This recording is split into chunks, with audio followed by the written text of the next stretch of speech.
We had the unfortunate occasion of having a break-in. People got into our building and did some damage. And when I had a hired guard on site and they didn't catch them, I had to go do something else. I was talking to another dealer in Houston Auto Dealers, and he told me that they use danners. We assessed the property in a couple of days, frankly, and they put a map together and put the sight lines where we needed them. We not only use these cameras for security, but I use them as a matter of personnel control and customer control so we can see what's going on our property.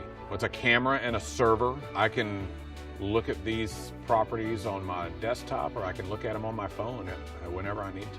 It's a fixed unit on a pole or a ceiling mounted unit that has voice call down. Physical presence is helpful. The voice call down is invaluable. First, they notify the consumer that, we're closed and you need to leave the property.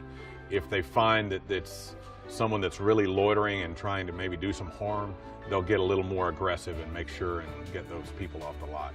If at that point they don't do anything, then the authorities are called. There is some initial cost to putting the cameras in, but in the long run, when you run out the expense versus security guards that I typically find sleeping in their car, I'm well ahead of the game now.